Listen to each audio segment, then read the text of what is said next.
하나님의 말씀 창세기 27장 46절 리브가가 이삭에게 이르되 내가 햇사람의 딸들로 말미암아 내 삶이 싫어졌거늘 야곱이 만일 이 땅의 딸들고 그들과 같은 햇사람의 딸들 중에서 아내를 맞이하면 내 삶이 내게 무슨 재미가 있으리이까. 이삭이 야곱을 불러 그에게 축복하고 또 당부하여 이르되 너는 가나안 사람의 딸들 중에서 아내를 맞이하지 말고 일어나 밧단 아람으로 가서 내 애조부 부두에르 집에 이르러 거기서 내 외삼촌 라반의 딸 중에서 아내를 맞이하라. 아멘. 지난 시간 우리는 에서와 야곱의 그 갈등이 결국 아내를 맞이하게 되어지는 생육 번성을 이루기 위한 톨레도트를 이어가기 위한 하나님의 섭리의 한 방편이라고 말씀을 드렸었습니다. 야곱의 여정은 자기 부정에 이르는 과정이요, 세상 복이 아닌 하나님의 언약만이 참 복임을 깨닫게 하시는 과정이라고 말씀을 드리면서, 사실은 팥죽 한 그릇으로 장자권을 사고 장자권을 빼앗았다고 보통 말하는 것은 어떤 의미로 보면 모든 재산을 모은 재산이죠. 야곱이 삼촌의 집에 가가지고 모은 재산을 에서에게 모두 돌려주는 장면을 우리는 같이 살펴보았어요. 사실 그것 때문에 미움당하고 쫓김을 당했는데 그걸 오히려 다 돌려주어 버려요. 그렇다라고 보면 세상적인 물질의 축복에 대한 내용이 야곱의 여정에 있어서 가장 중요한 요소가 아니다라고 하는 것입니다. 지금 야곱의 족보에 대한 이야기를 우리는 살펴보면서 야곱의 이야기의 핵심이 무엇이냐라고 하면 그리스도를 향한 하나님의 섭리인데, 결국 그리스도에게까지 가기 위하여서 야곱에게 그 아내를 드리게 되어지는 이스라엘이 탄생되어지는 과정을 그리고 있다라고 말씀을 드렸습니다. 그게 지난 시간 C와 C-에 해당되는 구간이었으면, 오늘은 창세기 27장 41절로부터 33장 1절로 7절에 나와 있는 D와 D- 부분에 대한 내용을 같이 공부할 거예요. 어쩌면 이에 해당되어지는 부분도 오늘 같이 살펴보게 되어질 텐데요. 이는 역시 28장 10절로 22절에 베델에서 하나님의 사자를 만나게 되어지는, 그러니까 야곱이 밧단 아람을 향하여서 갈 때에 베델에서 하나님의 사자를 만나게 되어지고, 이제는 그 밧단 아람에서 다시 가나안 땅을 향하여서 올 때에 브니엘에서 하나님의 사자를 만나는 두 개가 비슷해요. 모습이 비슷한데 분명한 의미를 가지고 있다, 대응하고 있는 성경 구절이라고 말씀을 드렸었습니다. 그래서 D와 D-, E와 E-에 대한 내용을 오늘 살펴보면서 야곱의 이야기가 어떻게 전개되어지는지를 한번 보려고 합니다. 이제 야곱은 형 에서로부터 도망을 가게 되어집니다. 밧단 아람을 향하여서 도망하게 되어지는데요. 그 도망이 약 20년 세월 동안 이루어집니다.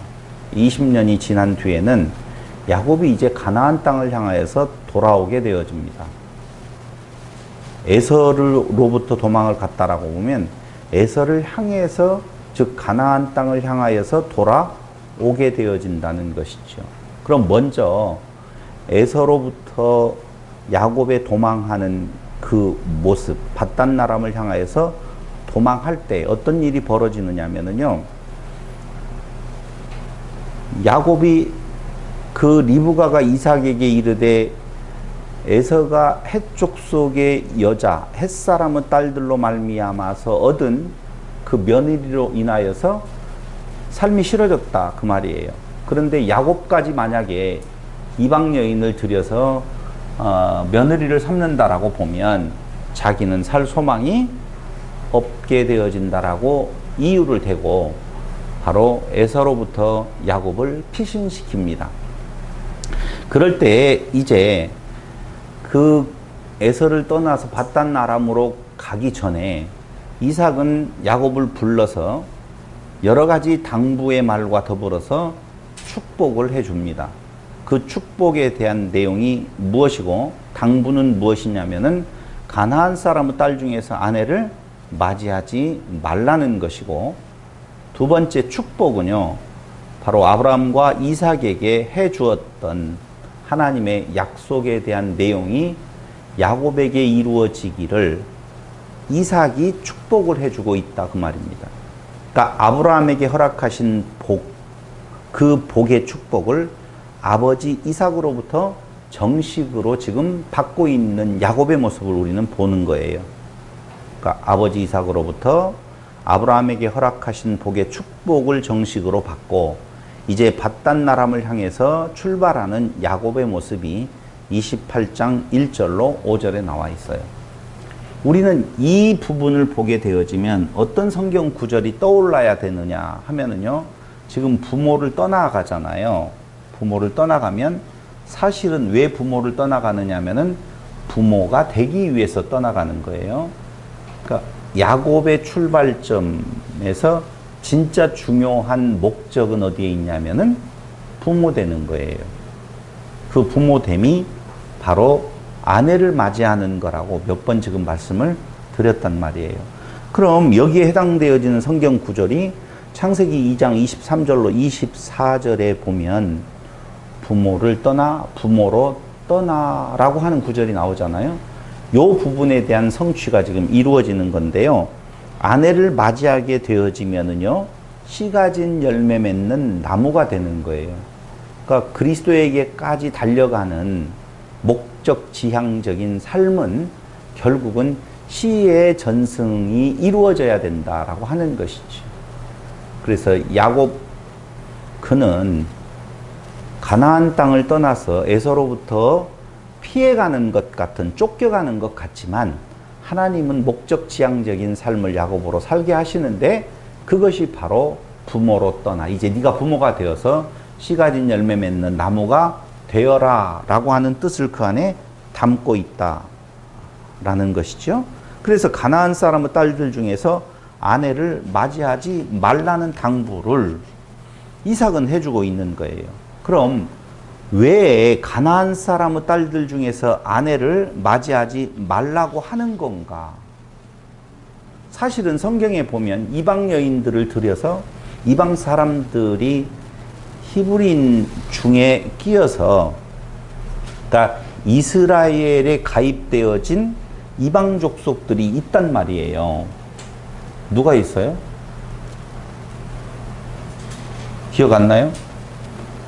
아니, 원래 히브리인이 아닌데 이방 여인으로서 히브리인의 안에, 공동체 안에 들어와 있는 이방 여인들이 있잖아요. 그 누구예요? 그 여인 첫 번째가? 잘 알고 있는 기생 라합이라고 하는 여인도 있고, 또 룻도 있고 있어요. 다 있는데 왜 여기에서 바로 가나안 여인을 아내로 삼지 말라고 이야기하느냐 하는 거예요. 이건 신명기에 잘 나타나 있는데요. 먼저 첫 번째, 왜 가나안 여인으로 아내를 삼지 말라고 신신당부를 하고 있느냐 하면은요, 신명기 7장 1절로 11절. 내 하나님 여호와께서 너를 인도하사 네가 가서 차지할 땅으로 들이시고 내 앞에서 여러 민족, 헷 족속과 기르가스 족속과 아모리 족속과 가나안 족속과 브리스 족속과 히 족속과 여부스 족속, 곧 너보다 많고 힘이 센 7 족속을 쫓아내실 때에 내 하나님 여호와께서 그들을 내게 넘겨 네게 치게 하시리니, 네가 치게 한다 이거예요. 그때 너는 그들을 진멸할 것이라. 그들과 어떤 언약도 하지 말 것이요, 그들을 불쌍히 여기지도 말 것이며, 또 그들과 혼인하지도 말지니. 왜? 내 딸을 그들의 아들에게 주지 말 것이요, 그들의 딸도 내 며느리로 삼지 말 것은, 이유는 뭐 때문에 그러느냐? 4절. 그가 내 아들을 유혹하여 그가 여호와를 떠나고 다른 신들을 섬기게 함으로 여호와께서 너희에게 진노하사 갑자기 너희를 멸하실 것임이니라. 한마디로 이걸 정리해서 말씀을 드리면 신앙의 순수성을 지키라는 거예요. 신앙의 순수성이 깨어질 수 있다는 것이죠. 누가 들어오면? 이방 여인이 들어오면 신앙의 순수성이 깨지니 신앙의 순수성을 지켜라. 이게 하나님의 백성으로서의 정체성을 말하는 것이겠죠.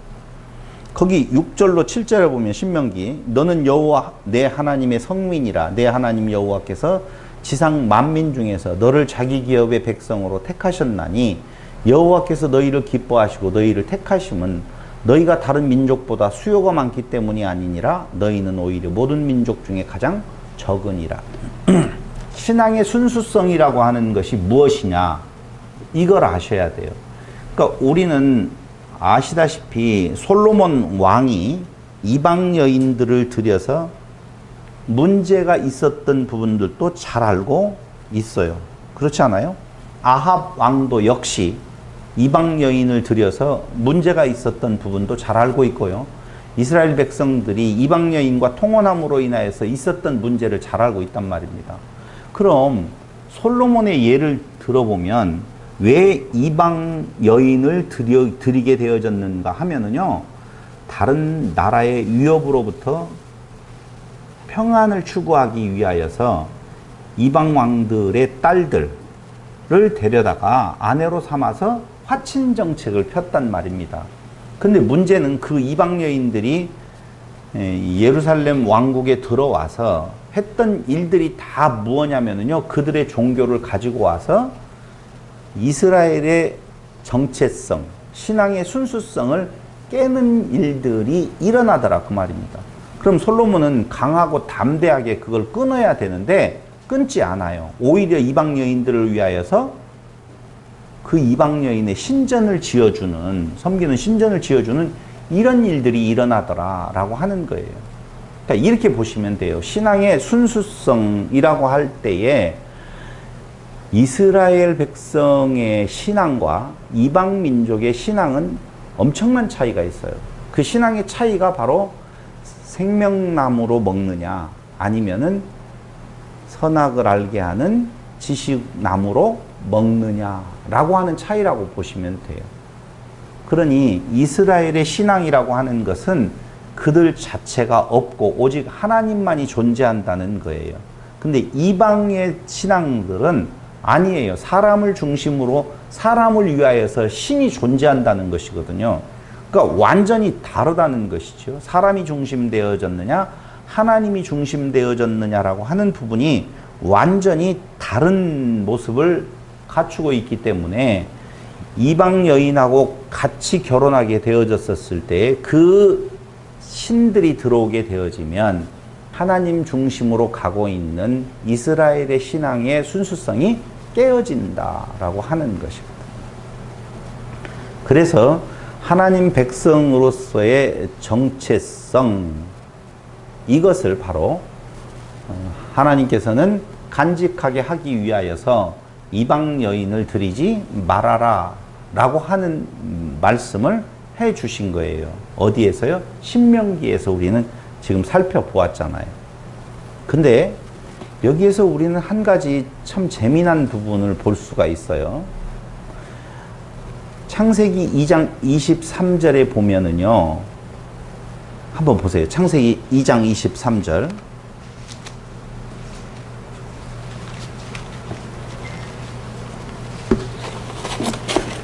엉뚱한 이야기 하나를 말씀을 드리면은요, 사람이 어떤 병에 걸렸었을 때에 타인의 장기를 이식을 받게 되어지면 그 몸이 받아들이지를 않는다라고 그러잖아요. 면역력에 의해서 거부 반응을 일으킨다고 그러잖아요. 근데 거부 반응이 안 일어나려고 보면은 똑같아야 돼요. 비슷해야 돼요. 그래서 가족 중에서 같은 DNA 부분에 대한 맞는 장기 이식을 할 때에는 거부 반응이 없는 장기를 찾는 일이 중요하잖아요. 다른 사람의 장기를 이식받게 되어지면은 면역력을 떨어뜨려요. 그래서 그 장기가 안착될 때까지는 그 사람이 가지고 있는 면역력을 떨어뜨리는 작용을 하도록 그런 처치를 하고 장기 이식을 하거든요. 그러니까 나하고 이질적인 것이 들어왔었을 때에는 거기에 대한 거부 반응이 분명히 있다는 거예요. 그러니까 신앙의 순수성이라고 하는 것은 그런 이질적인 내용이 없는 상태, 이게 중요하잖아요. 그럼 어느 때에 가장 이질적인 것이 없이, 거부 반응이 없이 자연적으로 하나가 될 수 있는 건가? 일단 자기 몸의 거예요. 다시 이야기할게요. 어디가 화상을 입었었을 때에 거기 피부를 재생을 시키려고 할 때는 그 위에다가 씌워놔야지 안에서 살이 차오르거든요. 근데 그 피부 이식을 어느 것으로 하느냐? 타인의 피부가 아니라 자기 엉덩이 살이라든가 이런 걸 띄어서 지금 붙이는 거거든요. 그러면 그것은 내 살 중에 살이 되어진다 그 말입니다.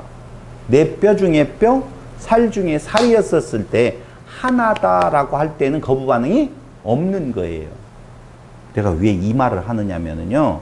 지금 창세기 2장에 보면 거기 나와요. 한번 보세요. 2장 23절. 자, 제가 읽어드리겠습니다. 23절. 아담이 이르되 이는 내 뼈 중에 뼈요 살 중에 살이라 이렇게 말하죠. 내 뼈 중에 뼈, 살 중에 살, 이 말은요. 액체, 뼈, 살, 바사르라고 하는 단어를 써요. 그러니까 하와가 아담에게 있어서는 내 뼈요 내 살이다 그 말이에요. 자, 동질이지요. 그런데 재미난 것은 뭐가 나오냐면요. 창세기 29장 14절에 보면 29장 14절에 보면 라반이 이르되 너는 참으로 내 혈육이로다 이렇게 나오잖아요.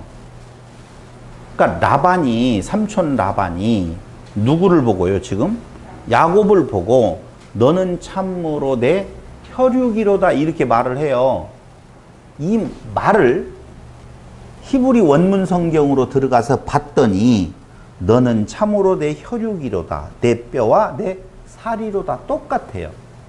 거기에 액체와 바사르라고 하는 단어가 그대로 들어가 있어요.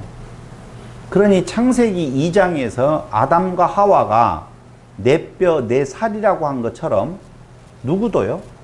야곱과 라반도 내 뼈, 내 살 같이 이야기를 하고 있다는 거예요. 그러니까 라반의 딸들을 취해서 아내로 삼는다라고 하는 것은 이질감이 아니라 뭐 동질감, 순수성. 사실은요 첫 출발, 아브라함의 출발이 갈대아 우르거든요. 그럼 그곳에는 이미 하나님의 역사가 있었고 거기에서 떠나와서 가나안 땅에 거처하게 되어질 때에 갈대아 우르에도 하나님에 관한 이야기가 왜 없었겠느냐 이거죠. 그래서 같은 의미에 있어서의 순수성, 정체성, 동질감이라고 하는 내용이 똑같이 적용되고 있어서 창세기 2장 23절이나 창세기 29장 14절이 같은 이야기를 지금 하고 있다는 거예요. 결국 야곱으로 그렇게 당부했던 가나안 여인 중에서, 해쪽 속 여인 중에서 아내로 삼지 말고 그 밧단나람에 가서 누구? 삼촌 라반의 딸들을 취하라 라고 하는 이 이야기는 신앙의 순수성을 지켜라 라고 하는 의미가 있다는 것이죠. 그런데 이방 여인과의 결혼을 책망하셨던 신명기 7장에 나와 있는 내용은 진짜로 이스라엘이 그 타락한 시기에 하나님으로부터 책망받는 내용을 보면 그리 알 수가 있어요. 느헤미야 13장 한번 찾아보겠습니다. 느헤미야 13장 23절 23절 거기 많이 보면 좋게 23절로 31절까지 보면 좋겠지만 다는 못 보고 느헤미야 13장 23절로 27절까지만 보겠습니다. 그때 내가 또 본즉 유다 사람이 아스돗과 암몬과 모압 여인을 맞아 아내로 삼았는데 그들의 자녀가 아스돗 방언을 절반쯤은 하여도 유다 방언은 못하니 그 하는 말이 각 족속의 방언이므로 내가 그들을 책망하고 저주하며 그들 중 몇 사람을 때리고 그들의 머리털을 뽑고 이르되 너희는 너희 딸들을 그들의 아들들에게 주지 말고 너희 아들들이나 너희를 위하여 그들의 딸을 데려오지 아니하겠다고 하나님을 가리켜 맹세하라 하고 또 이르기를 옛적에 이스라엘 왕 솔로몬이 이 일로 범죄하지 아니하였느냐? 그는 많은 나라 중에 비길 왕이 없이 하나님의 사랑을 입은 자라. 하나님이 그를 왕으로 삼아 온 이스라엘을 다스리게 하셨으나 이방 여인이 그를 범죄하게 하였나니 너희가 이방 여인을 아내로 맞아 이 모든 큰 악을 행하여 우리 하나님께 범죄하는 것을 우리가 어찌 용납하겠느냐 라고 책망하는 내용이 나옵니다. 솔로몬 왕과 아합 왕과 그리고 그 백성들의 모습을 보면 바로 신앙의 순수성이 깨어지는, 즉 하나님 중심의, 하나님이 왕이신 나라에서 사람이 중심되어지는 나라의 모습이 나타나도록 되어 있다는 것입니다. 그래서 창세기 26장 34절로 35절에 에서가 이방 여인과 결혼하게 되어졌을 때에 그 부모의 근심이 되었다라고 말하고 있는 거예요. 더더군다나 27장 46절에 그 이유 때문에 야곱을 여기에 두지 못하고 바로 삼촌 집으로 보내야 되겠다라고 하는 이삭의 아내의 이야기의 근거가 마련되어져 있는 거라고 보시면 됩니다. 그러면서 창세기 28장 6절로 9절에 보니까 에서가 본즉 이삭이 야곱에게 축복하고 그를 밧단 아람으로 보내어 거기서 아내를 맞이하게 하였고 또 그에게 축복하고 명하기를 너는 가나안 사람의 딸들 중에서 아내를 맞이하지 말라 하였고 또 야곱이 부모의 명을 따라 밧단 아람으로 갔으며 에서가 또 본즉 가나안 사람의 딸들이 그의 아버지 이삭을 기쁘게 하지 못하는지라 이에 에서가 이스마엘에게 가서 그 본처들 외에 아브라함의 아들 이스마엘의 딸이요 느바요스의 누이인 마할랏을 아내로 맞이하였더라. 아, 이게 문제였었는가 보구나 라고 이스마엘은 또 한 번 생각을 잘못하면서 이스마엘의 딸들 중에서 아내를 맞이하는 웃지 못할 일들을 행하고 있다는 것입니다. 그러니까 이스마엘의 딸은 그럼 같은 동질성이 있는 거 아니냐? 아니에요. 이미 이스마엘은 가나안 땅을 떠나 있는 상태예요. 그러니까 DNA 개념에 있어서 육체적인 어떤 차별을 말하는 거 아니에요. 제가 처음 시작할 때 그 말씀 드렸잖아요. 이방 여인인데도 불구하고 예수의 족보에 들어가는 부분들이 있다고 그랬잖아요.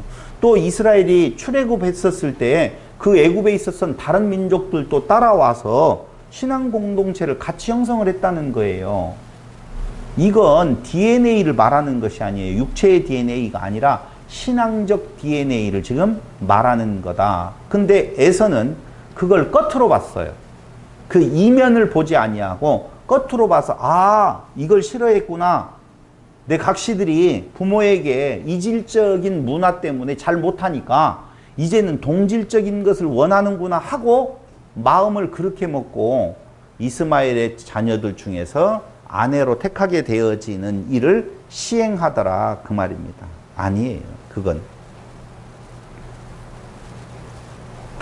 창세기 34장 9절에 보면은요, 히족 속 하몰의 아들 세겜 사건 알잖아요. 강간, 디나의 강간 사건이 나오게 되어지는데 이것도 같은 의미로 보시면 돼요.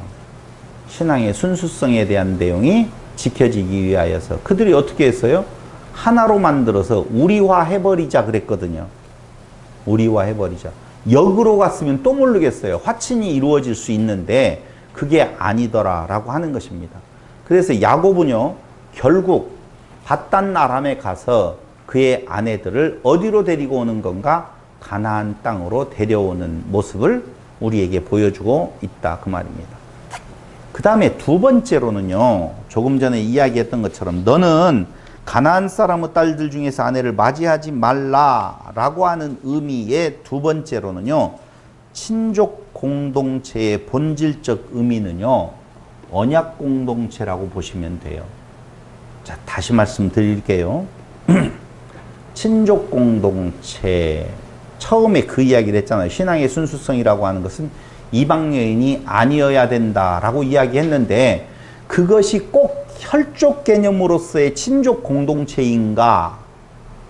라고 생각해 보면 아니, 친족 공동체의 의미는 언약 공동체라고 하는 본질적 의미를 담고 있다는 것입니다. 그래서 여리고성의 라합, 여호수아 2장에 나와 있죠. 6장 23절로 25절, 마태복음 1장 5절에 보면은요, 바로 그 친족 공동체, 가나안 여인 아니라 그쪽 바단 아람에 가서 너희 아내를 구하라고 하는 의미가 바로 언약 공동체의 의미를 담고 있다는 거예요. 마태복음 1장 5절에 보면은요, 여리고성에 라합이 들어가지 않겠습니까? 그 다음에 룻기서 4장 5절로 10절에 대한 내용이 마태복음 1장 5절에서 모압 여인 룻이 바로 이스라엘 공동체 안에 들어와 있음을 알 수가 있고, 더더군다나 이스라엘 공동체 안에 들어올 뿐만 아니라 예수의 족보 라인에 있다라고 하는 거예요. 그러면 단순히 우리의 육체적인 DNA 개념으로서의 육적인 공동체를 말하는 것이 아니고 언약 공동체다, 동일한 신앙 고백이라고 보시면 됩니다. 이게 뭘로 보는 거예요? 율법을 보았었을 때 지켜 행해서 자기의 의를 세워야 될 것인 건가? 아니면 오히려 율법으로 통하여서 생명나무 되시는 그리스도를 발견하는 것인 건가? 그래서 룻이나 라합 여성들의 행동을 보면은요, 그들이 윤리와 도덕적인 개념이 아니라 하나님을 알고 라고 하는 의미로서의 언약 공동체 안에 들어온 자라고 보시면 되겠습니다. 그리고 여호수아 11장 19절을 한번 보세요. 여호수아 11장 19절.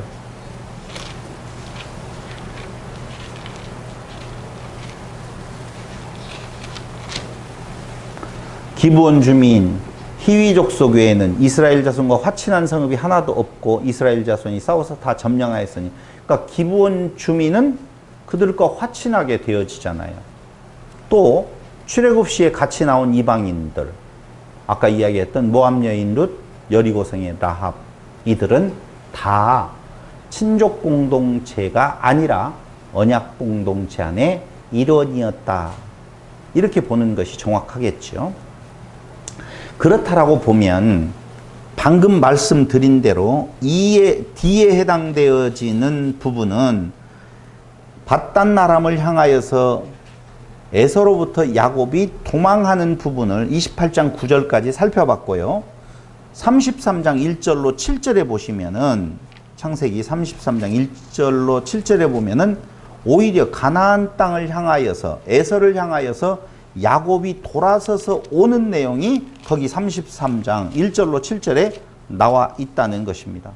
야곱이 눈을 들어보니 에서가 400명의 장전을 거느리고 오는지라, 이렇게 나오잖아요. 7절까지 보면 레아도 그의 자식들과 더불어 나와 절하고 그 위에 요셉이 라헬과 더불어 나와 절하였다라고 하는 내용으로 보아서, 이제 야곱은 바단 아람을 떠나서 가나안 땅을 향하여서 지금 돌아가고 있는 모습이 그려지고 있다는 것입니다.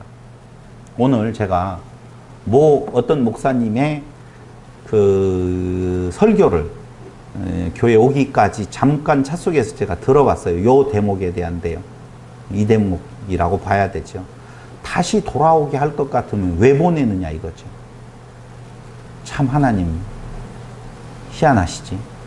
아니 다시 너로 하여금 이 땅으로, 가나안 땅으로 다시 돌아오게 할 것 같으면 그쪽으로 갈 일이 없도록 만들어야 되지 않느냐라고 할 때 그 뒤에 붙이는 설명이, 군대에 가보면 뺑뺑이 돈다는 거, 군대 갔다 오셨어요?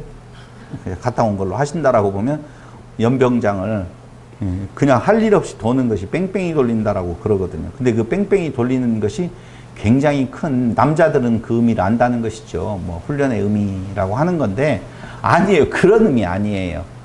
그런 의미 아니에요. 야곱으로 하여금 바단 아람으로 갔다가 바단 아람에서 원래 있었던 가나안 땅을 향하여 돌아오게 하시는 목적이 어디에 있다고 그랬죠? 아내 얻는 것이라고 말씀을 드렸잖아요. 두 번째 이유는요, 어디에 있느냐면요, 그 갔다 오는 과정에서 야곱이 이스라엘로 바뀌어요. 이게 자기의 의가 출중해 있었던 발 뒤꿈치를 잡는 자에서 이스라엘, 하나님과 겨루어서 이긴 자, 죽어버린, 자기는 없어진 존재로 바뀌어져 돌아오는 거예요. 이게 굉장히 중요한 거예요. 자, 잠깐 옆으로 갔는데요. 그렇다라고 보면 이제 D를 지나서 이 부분에 도달하게 되어지는데요. A, B, C, D 이 부분에 이 부분은 28장 10절로 22절이에요. 이 다시는 당연히 32장 1절로 32절인데요. 먼저 28장 10절을 한번 보도록 하겠습니다. 28장 10절.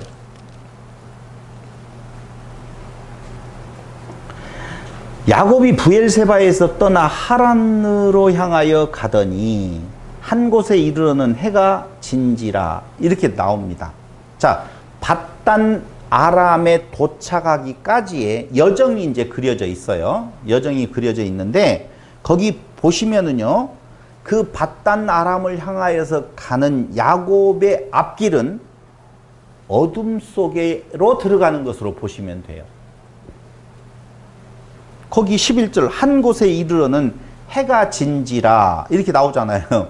제가 이걸 어둠 속으로 들어간다 이렇게 말을 하니까, 아니 사람이 출발해서 가다 보면 당연히 해가 진다, 어두워진다는 것은 너무 당연한 건데 이걸 꼭 어둠이라고 하는 존재 속으로 들어가는 걸로 표현할 필요가 있느냐라고 생각할지도 모르겠어요.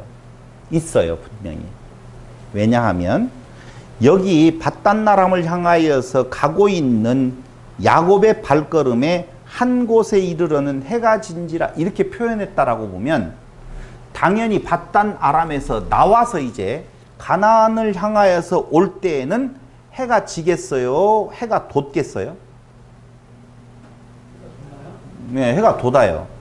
그 내용이 32장 31절에 보면 여기 지금 밧단 아람을 향하여서 가다가 해가 진 그곳이 어디였었냐면은 루스요. 그 장소를 베델이라고 이야기하잖아요. 근데 돌아오게 되어질 때 묘하게 31절에 그가 분이엘을 지날 때 해가 돋았고 이렇게 나오잖아요. 이걸 그렇게 맞춰야 되겠어요? 예, 맞추고 싶어요. 왜냐하면은요, 쉐메시 해라고 하는 것은 요 단어를 쓰거든요. 히브리어의 쉐메시라고 하는 단어인데요. 똑같이 쉐메시가 지금 그곳에 다 쓰이는 거예요. 어디에요? 조금 전에 읽었던 28장 11절에 쉐메시가 쓰이고, 그 다음에 해가 돋았다라고 할 때 해라고 하는 쉐메시도 역시 32장 31절에도 쉐메시를 써요. 그런데 28장 11절의 쉐메시는요, 앞에 보가 붙어요. 보 쉐메시. 근데 뒤에 돌아올 때 해가 돋았다라고 이야기할 때에 그 쉐메시 앞에는 자라흐 쉐메시, 자라흐 쉐메시가 쓰여지거든요. 보 쉐메시, 자라흐 쉐메시가 쓰여져요. 이렇게. 그러면 보 쉐메시는 뭐냐? 보는 들어오다, 가다, 오다라고 하는 뜻이 있는데 해가 지다, 죽는 것을 말할 때 보라고 하는 히브리어 단어를 쓰거든요. 그러니까 야곱이 밧단나람을 향하여서 갈 때에 그 베델로 이름 지어진 루스 땅에 거하게 되어질 때 해가 이제 지고 있어요. 루스에 도착했었을 때 이것은 해가 지는 의미도 있지만 죽어가고 있는 모습을 지금 담고 있다 그 말이에요. 그러니까 어두움을 향하여서 쫓겨가는 의미에 있어서의 상태를 이야기를 하는 건데요. 창세기 15장 15절에는요, 조상에게로 돌아가다고 할 때도 요 보, 죽음의 보라고 하는 단어를 쓰거든요. 그러니까 해가 지는 것은 어떤 의미에서 보면 죽음에 이르는, 어둠컴컴한 곳에 이르는 절망 가운데에 들어가는 거예요. 그래서 가장 절망 가운데의 끝에 가서 다시 희망으로, 빛으로 나아가게 되어지는데 그때에는 쉐메시 자라흐, 자라흐 쉐메시를 쓰게 되는데 이 자라흐는요, 낫이라고 하는 뜻이 있고 하나님께서 생에 개입함으로 인하여서, 자, 어떤 사람의 생애에 하나님이 개입함으로 인하여서 얻어지는 구원, 빛, 영광을 나타낼 때 자라흐를 쓰거든요. 그러니까 그가 쫓김을 받을 때 어두움으로 들어가는데 그가 이제 다시 이스라엘이라고 하는 이름을 얻게 되어질 때에는 빛과 구원과 영광이라고 하는 쪽으로 나타나게 되어져 있다는 것입니다. 그거 충분히 이해되셨다라고 보면 루스에 도착했었을 때에 보쉐메쉬 어둠 속으로 들어가는 거고, 그리고 분이엘을 지날 때 역으로 가나안 땅을 향하여서 갈 때에는 해가 돋았고라고 하는, 굳이 이렇게 자라흐라고 하는 단어를 쓰는 것은 다 의미가 있다는 거예요. 바뀌어진 거예요. 이제는 누구에서 누구로? 야곱에서 이스라엘로 바뀌어지게 되어졌다는 것입니다.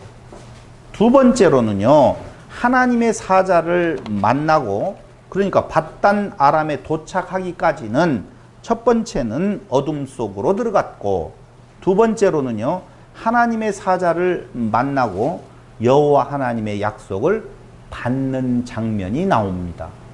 근데 이 하나님의 사자를 만나고 여호와 하나님으로부터 약속을 듣게 되어지는데요, 그 여호와 하나님의 약속이 바로 무슨 약속이었냐면은 아버지 이삭이 야곱을 보낼 때 해주었던 약속과 동일한 내용이거든요. 그러니까 아버지 이삭으로부터 그 축복을 받게 되어지는데, 그 축복의 주관자 되시는 여호와 하나님을 그 어둠 속에서 만나게 되어지는 거예요. 그러니까 완전히 절망이 있었을 때 하나님의 약속은 오게 되어져 있단 말입니다. 그런 의미예요. 여기 굳이 어둠이라고 하는 말을, 단어를 쓰는, 보라고 하는 단어를 쓰는 의미는 거기에 있다, 그 말입니다. 그래서 28장 10절로 15절에 보면 그 내용 그대로 나오죠. 28장 10절 거기 나오죠. 해가 진지라 거기서 유숙하려고 그것에 한 돌을 가져다가 베개로 삼고 거기 누워 자더니, 꿈에 본즉 사닥다리가 땅 위에 서 있는데 그 꼭대기가 하늘에 닿았고, 또 본즉 하나님의 사자들이 그 위에서 오르락 내리락 하고, 사닥다리는 여기 한 번밖에 안 나와요, 이 단어가. 또 본즉 여호와께서 그 위에 서서 이르시되 나는 여호와니 너의 조부 아브라함의 하나님이요 이삭의 하나님이라. 네가 누워 있는 땅을 내가 너와 내 자손에게 주리니 내 자손이 땅의 티끌같이 되어 네가 서쪽과 동쪽과 북쪽과 남쪽으로 퍼져나갈지며 땅의 모든 족속이 너와 내 자손으로 말미암아 복을 받으리라. 자, 이거 충분히 이해하잖아요? 그렇죠? 뭐라고 볼 수 있어요? 자, 먼저 정리해 보게요. 하늘과 땅을 연결하는 사닥다리, 술람이라는 히브리어예요. 사닥다리를 통하여 하나님의 사자들이 오르락 내리락 하고 있어요. 자, 술람이라는 이 단어는 어떤 학자들은 여기 사닥다리 그대로 말해요. 한 번 쓰이고, 어떤 학자들은 아니다, 계단이라는 의미에서 지구라트, 다시 이야기해서 제단을 쌓아놓은 어떤 장소다 라고 이야기하는 사람들이 있어요. 중요한 것은 저는 그걸 구분해 드리려고 요 말씀을 드리는 것이 아니에요. 사닥다리가 보였던, 그게 지구라트라고 하는 제단이 되었던 간에 문제될 것 하나도 없어요. 어머니의 보호에서 이제 하나님의 사자들이 오르락 내리락 하고 있고 여호와 하나님이 나타나는 장소로 야곱은 이동해 갔단 말이에요. 그러니까 이제까지는 사람의 보호 속에 있었다라고 보면 지금부터는 하나님의 영역 안으로 들어가 있어요. 언제 만나느냐? 가장 어두움이 그에게 찾아왔었을 때 만난단 말입니다. 그렇게 만났어요. 그런데 요거와 똑같은 그 장면이 신약에 나와 있어요. 한번 볼까요? 요한복음 1장 51절. 요한복음 1장 51절.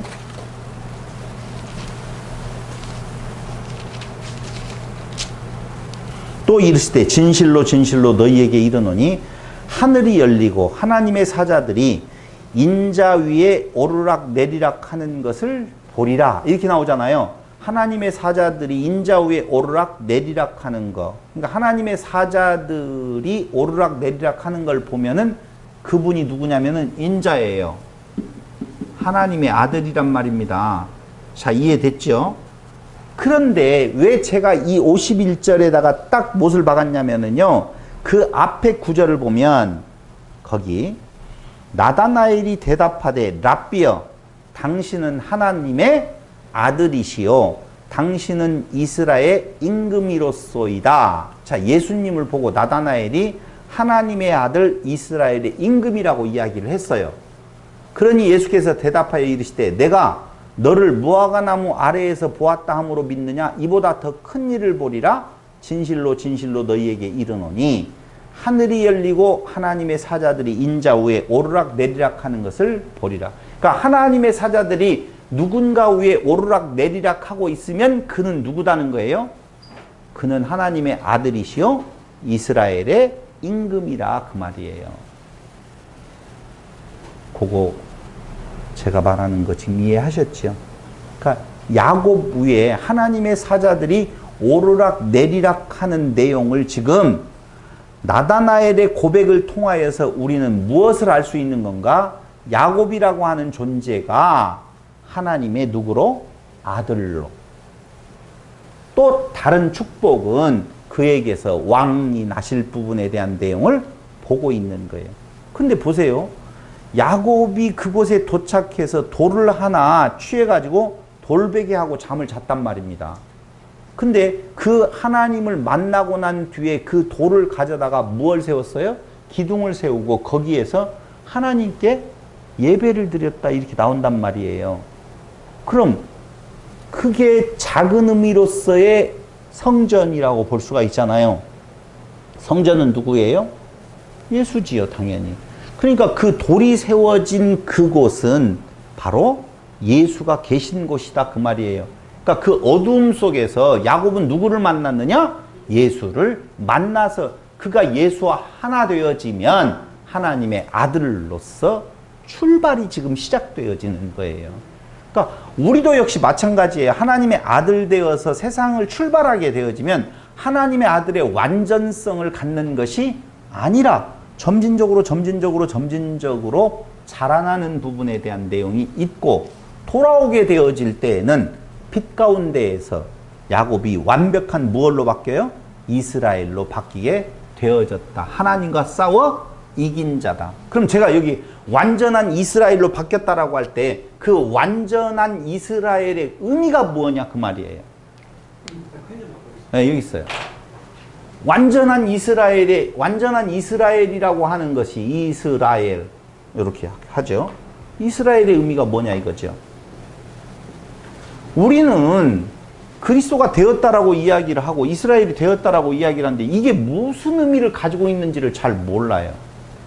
내가 변화가 없단 말이에요. 예, 여기에서 완전한 이스라엘이라고 하는 말은 우리에게 바울이 정확하게 보여주고 있는 모습이에요. 날마다 죽노라. 그러니까 자기 부정에 예수는 죽었지요. 그 예수가 되어졌다, 그리스도가 되어졌다는 말은요, 이 땅 위에서 계속 죽음의 삶, 자기를 처복종시키는 삶의 모습을 가져가고 있는 모습이 우리가 그리스도가 되어진 삶이다. 이렇게 보시면 돼요. 그런데 내가 이제는 뭔가 좀 있어. 그리스도가 되었으면 이 모습이어야 되잖아. 라고 하는 것. 그것이 또 한 번 우리가 속게 되어지는 거라니까요. 이 땅 위에서는요, 계속적으로 죽어가는 삶이에요. 그래서 바울은요, 이 땅 살아가는 데 있어서 가장 그리스도다운 삶을 살아간 자예요. 나타난 내용으로 보면. 그러면 그리스도의 삶이 뭐라고요? 죽는 삶이다. 라고 보셔야 되죠. 근데 우리는 예수 믿는 이유가 뭐 때문에 그래요? 죽기 위해서 살아요? 살기 위해 살아요? 죽기 위해서 믿는 건데, 아니요, 그 믿음 자체가 죽음이라고 하는 것을 동반하게 되어져 있는데요. 우리는 뭔가 살아야 될 것 같은 느낌을 받게 되어지더라 하는 것입니다. 그리고 하나님의 사자를 만나고 여호와 하나님의 약속을 받게 되어지는데 그 약속이 우리가 너무너무 잘 알고 있는 3대 언약, 3중 언약이라고 저는, 이것도 잘못 이야기하네. 하여튼 3중 언약이라고 굳이 오늘 한번 붙이고 싶은데요. 첫 번째는 자손, 두 번째는 땅, 세 번째는 뭐라고 말했어요? 축복이라고 그랬잖아요. 그 축복이 뭐냐 그 말이에요. 우리는 복, 축복하면은 벌써 물질이라든가 건강이라든가 명예라든가 기타의 것들을 생각하게 되어지지만 하나님께서 아브라함과 이삭과 야곱에게 주었던 그 축복의 의미는요, 땅의 모든 족속이 너와 네 자손으로 말미암아 복을 받게 되어진다. 이게 축복이에요. 그럼 땅의 모든 족속이 너와 네 자손으로 말미암아 복을 받게 되어진다라고 하는 것이 무슨 복을 말하는 것인 건가? 그 뒤에 보면은요, 사방으로 퍼져나간다고 되어 있죠? 너의 자손들이. 바로 그 말이에요. 사방, 이제는 이방과 이 유대인이라고 하는 부분에 대한 구분이 없이 그 복이 그 담을 넘어서서 모든 자에게 다 물과 같이 흘러 넘쳐가는 그 단계, 그게 복이란 말입니다. 한마디로 말씀드리면 그리스도의 씨가 넘쳐나는 것을 이야기를 하는 것이지요. 그래서 마라크라고 하는 28장 14절을 한번 다시 보시면은요, 28장 14절, 내 자손이 땅의 티끌같이 되어 네가 서쪽과 동쪽과 북쪽과 남쪽으로 퍼져나갈지며 땅의 모든 족속이 너와 내 자손으로 말미암아 복을 받으리라 이야기할 때 그 마라크 복은요, 한마디로 말하면 뭐예요? 사방 모든 민족들에게 퍼져나가는 이 복은 시작 구원이라고 하는, 구원은 어디 안에 있느냐? 그리스도 안에 있다는 거예요. 이게 진짜 축복이에요. 다른 복이 없어요. 근데 오늘 이 복에 대한 내용은 우리는 거의 무시하잖아요. 사방팔방으로 넘어가고 있는 그 복에 대한, 그게 축복인데, 그게 복받은 자의 삶인데, 그쪽에 있는 것이 아니라 우리는 내 삶에 다 빠져 있잖아요. 오늘 온통 관심이 내 삶에 다 있다 그 말입니다. 그러니 그게 아니다라고 지금 성경은 이야기를 하고 있는 거예요. 자선번창, 땅의 변화, 그리고 그 복이, 그 구원의 소식이 이방인이나 사방팔방을 향하여서 다 퍼져나가는 것, 그걸 약속하는 거예요. 진짜 그래요. 근데 퍼져나가려고 보니까 뭐가 깨져야 돼요? 죄송해요. 이 질문이 좀 엉뚱했는데, 사방팔방으로 퍼져나가려면 그 본진이 깨져야 되거든요. 여기가 있다고 생각하면 뭉쳐서요, 거기를 강화시키는데 그게 깨져야만이 퍼져나간다 그 말입니다. 그래서 우리가 알고 있는 것처럼 오순절 마가의 다락방에 내린 성령의 역사도 그 예루살렘을 폭파시켜버리니까 퍼져나가는 것처럼 이스라엘이라고 하는 내용이 폭파당해야만이 복음이 퍼져나가지, 이스라엘이 폭파당하지 아니하고 그대로 있는 한도 내에서는 그들이 진짜 하나님의 택한 백성인 줄, 그들만이 택한 백성인 줄 알고 다 타인들에게 그 복을 전달하지 않게 되어진다 그 말입니다. 그래서 삼중언약에 대한 내용에 있어서 축복에 대한 내용까지 다시 한번 하나님께서 야곱에게 약속해 주면서 28장 15절에 보니까 내가 너와 함께 있어 네가 어디로 가든지 너를 지키며 너를 이끌어 이 땅으로 돌아오게 할지라 내가 내게 허락한 것을 다 이루기까지 너를 떠나지 아니하리라 하신지라. 그게 뭐예요? 다 이루기까지 하는 것은요, 그 복이 넘어서 가기까지는 너와 함께 하겠다는 거예요. 이걸 우리는 임마누엘의 축복이라고 말한다. 그렇게 배웠죠? 그럼 임마누엘은 다른 말로 하면 뭐가 되어지지요? 임마누엘? 마태복음 28장 19절로 20절에 보면은요, 마태복음 28장 19절로 20절에 보면 그러므로 너희는 가서 모든 민족을 제자로 삼아 아버지와 아들과 성령의 이름으로 세례를 베풀고 내가 너희에게 분부한 모든 것을 가르쳐 지키게 하라. 볼지어다 내가 세상 끝날까지 너희와 항상 함께 있으리라. 똑같은 내용이잖아요. 세상 끝날까지 너와 항상 함께 있을 거예요. 누구에게 말한 거예요? 교회에게 말한 거예요. 그렇죠? 저 교회는 누구에게 말한 거예요? 이스라엘이라고 하는 야곱에게 지금 말한 거예요. 똑같아요. 그러니까 이스라엘의 존재 의미, 교회의 존재 의미는 바로 여기에 있어요. 세상 끝날까지 너희와 항상 함께 있으리라. 무엇 하려고? 그 후에 19절. 너희는 가서 모든 민족을 제자로 삼아 아버지와 아들과 성령의 이름으로 세례를 베푸는 일이에요. 그게 축복이라니까. 마지막 세 번째 삼중언약의 세 번째 축복의 언약이라 그 말입니다. 이건 한마디로 말을 하면 임마누엘이에요. 임마누엘은 하나됨이라. 아나케팔라이오마에. 그럴 때에 내 마음이 불붙는 것 같아서 복음을 전하는 거예요. 그러니까 내 마음에 그 마음이 일어나지 않는다는 것은 생각해 볼 필요도 있다는 거예요. 우리는 하나님이 하게 하신다라고 하는 이야기를 한쪽으로 받아들여서 내 마음에 그런 마음이 좀 안 생기고 그거 싫고 나 안에 빠져 있어도 다 하나님께서 하게 하셔. 이렇게 넘어갈지 몰라요. 그리고 안정적인 내게 희망적인 이야기, 내가 좀 이렇게 있어도 그래 하나님이 다 하게 하신다라고 하는 말에 그 안위를 삼고 싶은 것이 분명히 있을 거예요. 분명한 것은요, 나타나는 내 안의 현상으로 보면 내가 그리스도와 하나 된 상태가 얼마만큼 강하게 있는지 약하게 있는지에 대한 내용은 판단해 볼 수 있는 거라 그 말입니다.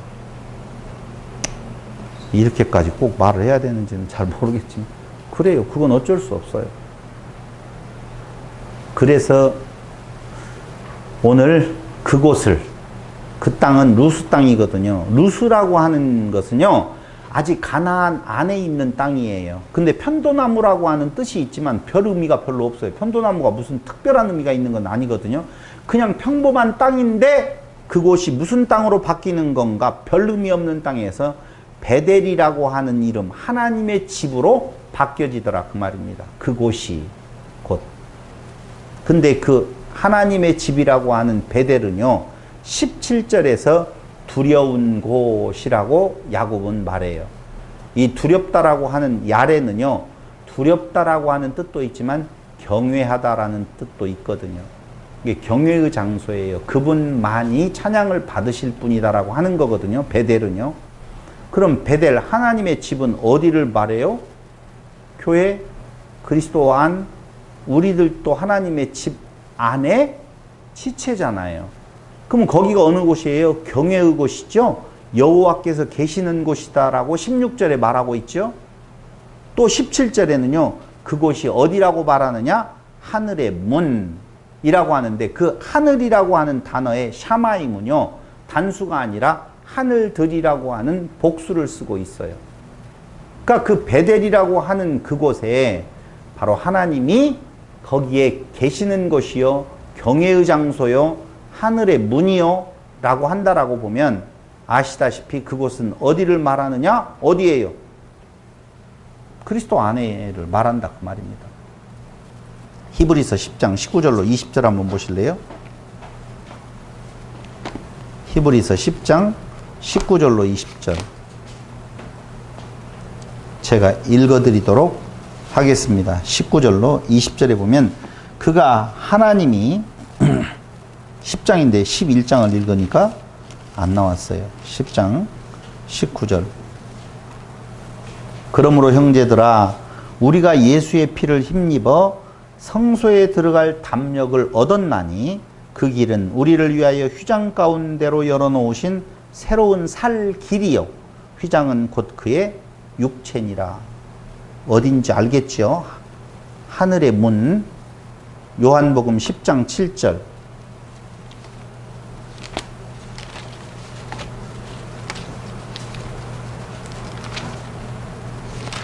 10장 7절 그러므로 예수께서 다시 이르시되 내가 진실로 진실로 너희에게 말하노니 나는 양의 문이라. 요한계시록 22장 14절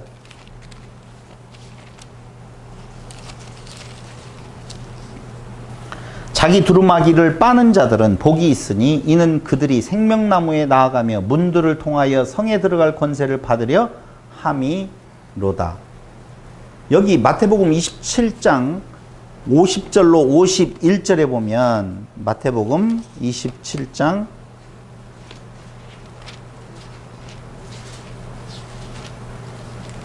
50절로 51절 27장 50절 예수께서 다시 크게 소리 지르시고 영원히 떠나시니라. 이에 성소 휘장이 위로부터 아래까지 찢어져 둘이 되고 땅이 진동하며 바위가 터지고 그 휘장이 갈라지는 지성소로 들어가는 문이 열리는 그 휘장은 누구를 말해요?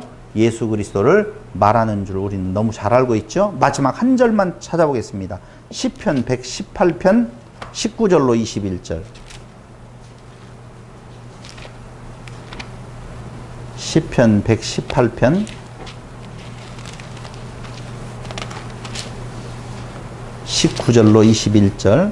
내게 의의 문들을 열지어다. 내가 그리로 들어가서 여호와께 감사하리로다. 이는 여호와의 문이라 의인들이 그리로 들어가리로다. 어디를 말하는 것 같아요?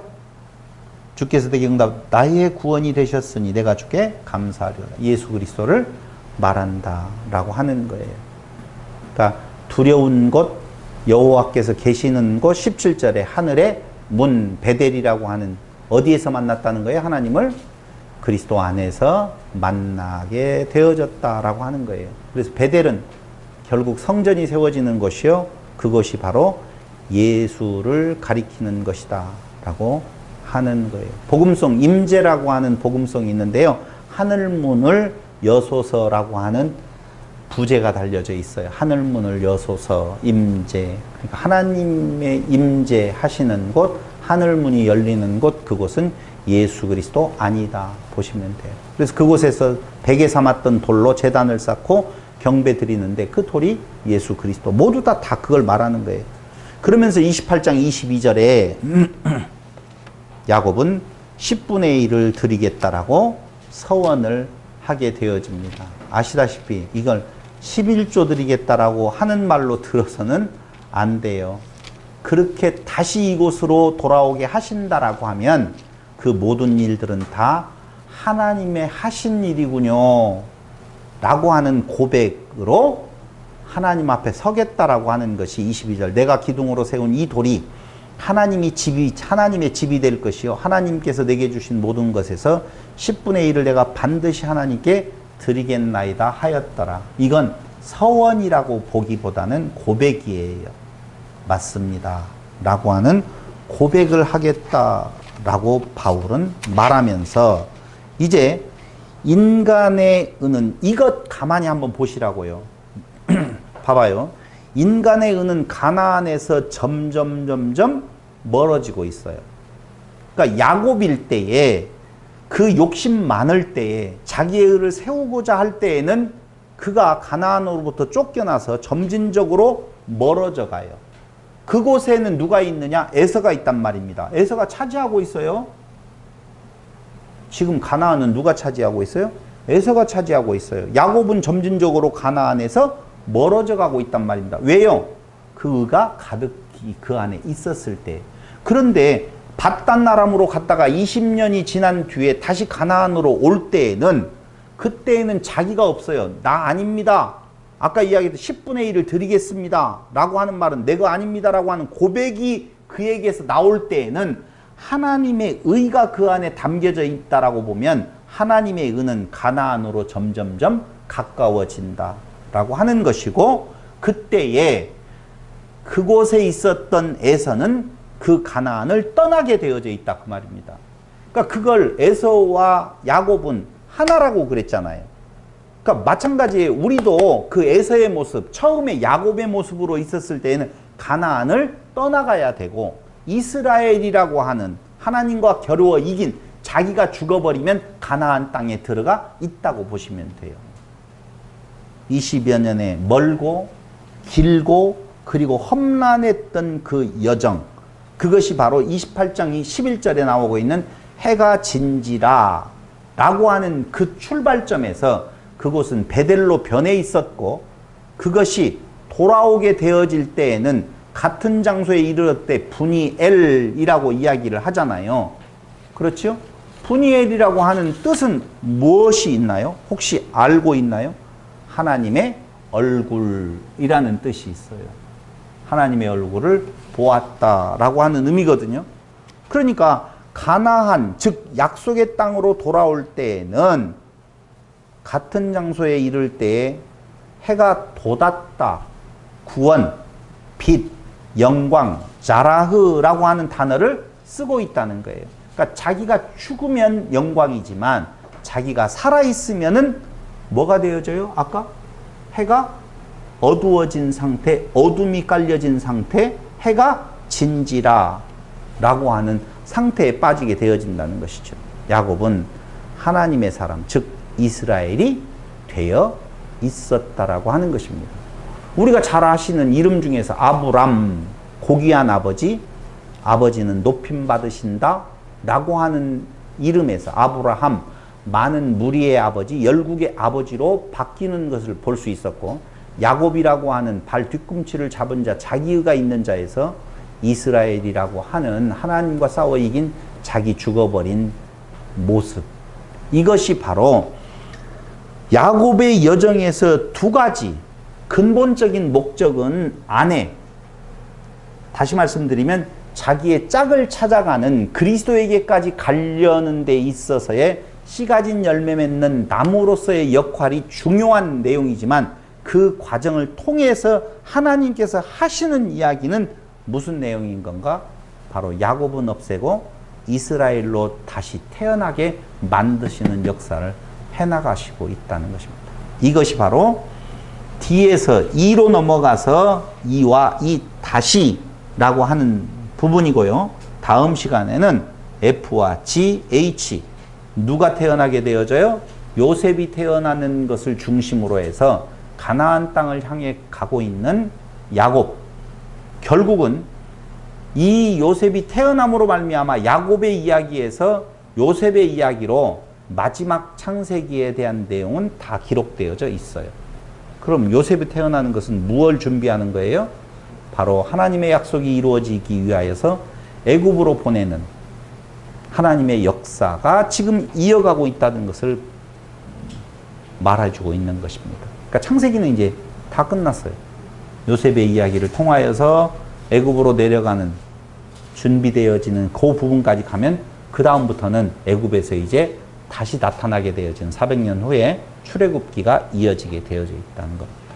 이게 거의 다 창세기가 마무리 단계에 들어가니까 여러분들이 조금씩 많은 분량을 지금 공부하고 있기 때문에 미리미리 한 번 더 보고 오신다라고 하면 다음 이야기 F와 G와 H에 대한 야곱의 이야기의 마지막 부분을 말씀드리도록 하겠습니다.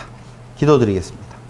고마우신 아버지 하나님, 오늘 또 우리에게 귀한 깨달음 얻게 하셔서 오늘 그리스도가 이 땅 위에 오기까지 그 톨레도트의 이야기를 이어가시는 하나님의 섭리를 확인해 봅니다.